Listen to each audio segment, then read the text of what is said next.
มาโป่งบัดนี้แกงเฮ็ดคือเก่าพี่น้องเอ้ยแกงเฮ็ดตักบัดนี้เป็นตาแซ่บแท้น้อแกงเฮ็ดยามแลงพี่น้องเอ้ยมันมืดแน่เด้อขอโทษขออภัยยามมื้อแลงของแท้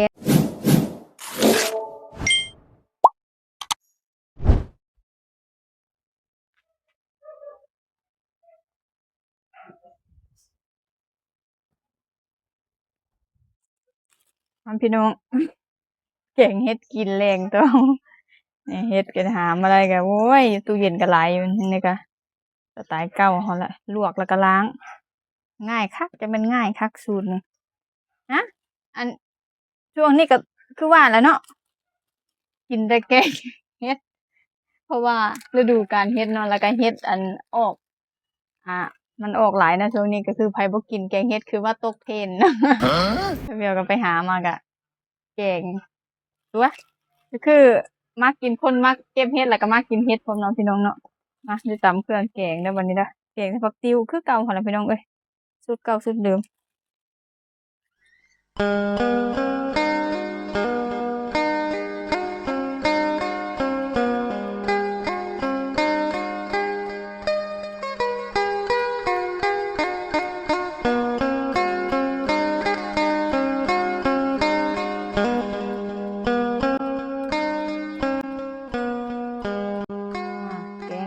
แก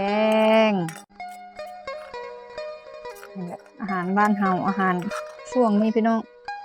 อาหารตามฤดูกาลยามเฮ็ดออกก็กินเฮ็ดยามหน่อไม้ออกยามหยังก็กินอันนั้นล่ะใส่หัวใส่ปลาแดกแซ่บแนวนี้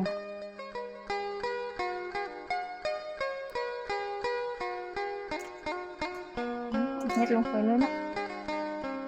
เฮ็ดในกะล้างแล้วก็ปั้นน้ำออกเดี๋ยวสะเพียวก็เลยใส่น้ำหลายอยู่ในอันหม้อนี่เพราะว่ายันน้ำสิน้อยปั้นน้ำออกแล้วนะ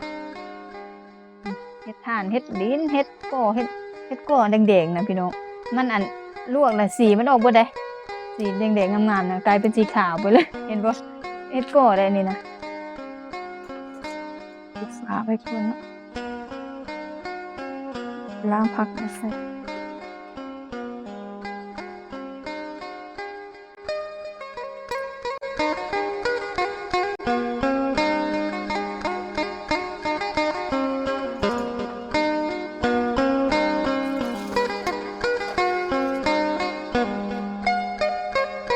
คือผักติ้ว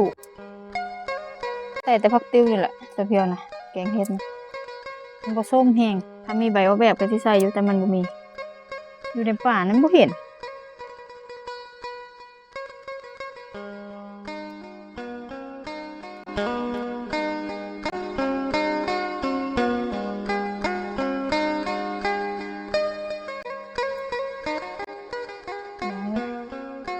แกงเฮ็ดเฮา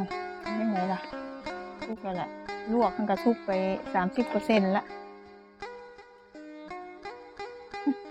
เฮ็ดทานดำคือลือเฮ็ดอันก่อนี่นะต้นเก็บน่ะงามๆเลยมันลวกสีตกเบิดสีมันออกเนาะแกงนี่ก็สีออกเบิดใส่ใบผักติ้วลงไปให้ลายเป็นละส้มเนาะติ้วใส่ตู้ไปโลดง่ายๆสไตล์ไทยบ้าน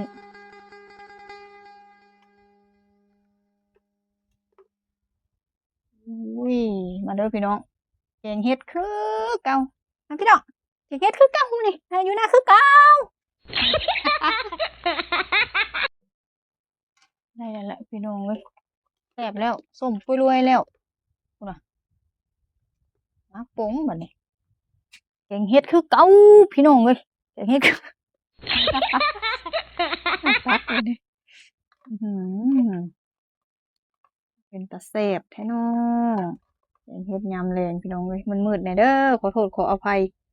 ยามมื้อแลงของแท้เนาะมันก็เลยมืดนี่แหละในบรรยากาศยามมื้อแลงเบิ่งเฮ็ดก่อโอ้ยสีแดงๆกลายเป็นสีขาวเบิดสีตกเบิด สีตกหมดเฮ็ดทานนี่ดำดีสีบ่ตกอันนี้นะ เฮ็ดปลูกตากดอกหนึ่งมาเด้อพี่น้อง มืดอื้อคือมื้อนี้นี่ล่ะมืดของแท้ กินแรงของแท้อันนี้มาเด้อกินยามใดก็แซ่บเฮ็ดเด้หาเองกินเองคือเก่าคือการเนี่ยหาเฮ็ดได้แต่พอกิน ปีนี้ได้เฮ็ดแบบว่าสต๊อกในตู้เย็นเฮ็ดออกหลายปีนี้เพราะว่าหยังฝนมันบ่ค่อยดีพี่น้องถ้าว่าฝนตกยามมื้อคืนเนาะยามมื้อเช้ามา กลางวันมาเนาะมันจะแดดน่ะฝนประมาณนี้น่ะมันจะเฮ็ดให้เฮ็ดน่ะออกดีกว่าฝนตกถ้าฝนตกทั้งกลางคืนทั้งกลางเว้นน่ะแบบว่ามืดอยู่ตลอดน่ะตกตลอดรินตลอดน่ะมันจะบ่ออกเฮ็ดน่ะคือปีกายนี่ฝนตกดีโพดเฮ็ดออกก็บ่หลายบ่สู้ปีนี้น่ะเพิ่นเก็บเฮ็ดได้บักหลายเทื่อบ่เคยเก็บเฮ็ดหลายปานนี้จักเทื่อแล้วก็นี่เฮ็ดแบบในตู้เย็นเลยแบบว่าแช่แข็งไว้เลยสต๊อกเฮ็ดไว้ได้เลยปีนี้ทุกปีแต่เพียบ่เคยได้เฮ็ดอันสต๊อกเฮ็ดปานนี้ก็เลยแบบว่าว้ายมันอีเจ๋ย ทั้งได้หาทั้งได้ม่วนทั้งได้กินแล้วก็นั่นแหละเอาไว้กินยามแบบว่ามันเบิดฤดูกาลแล้วสามารถเก็บได้เด้อเฮ็ดนี่นะเราเอาไปลวกแล้วก็อัดฟรีซช่องฟรีซไว้ถ้าเราอยากกินเราก็ต้องเอามาแช่แล้วก็เอามาแกงมาหยังได้เบิดเลยรสชาติก็ยังแซ่บคือเก่าก็บ่ได้ว่าผิดเพี้ยนอิหยังดอกพี่น้องเนาะบางคนเพิ่นบ่รู้จักนะเพิ่นถามแต่เพียงว่าเฮ็ดหลายเบิดนี่คือกินเบิดว่าซั่นกินบ่หมดอยู่แล้วล่ะเรากินบ่หมดเราก็แบบว่าเก็บรักษาไว้กินตอนที่มันบ่มีหั้นนะได้อืมแกงผักติ้วคือเก่าแซ่บนึ่งกับแจ่วก็แซ่บตรงนี้กินแกงไปก่อนกำลังอินเฮ็ดหลายแรงปีนี้ขนาดแบบว่า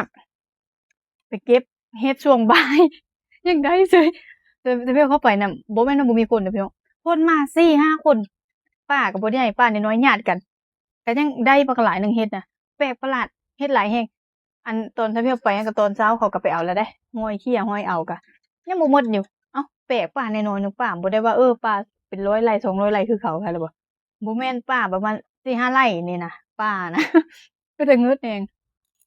หรือว่าตอนเช้ามันยังบ่ทันพ้นบ่เขาออกตอนบ่ายมันพ้นขึ้นมาแล้วเราเห็นบ่อันนี้เกี่ยวกับบ่รู้เนาะหรือว่าเฮ็ดข่อยเนาะบ่แม่นเฮ็ดไข่นะ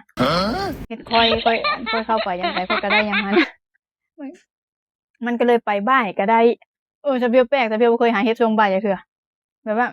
จักคือจั่งใดล่ะพี่บ้าเห็นเขาเอาเฮ็ดมาก็เลยไปได้เฉยว่าสิไปลองเบิ่งคิดว่าสิบ่ได้แฮงได้หลายไปตอนบ่าย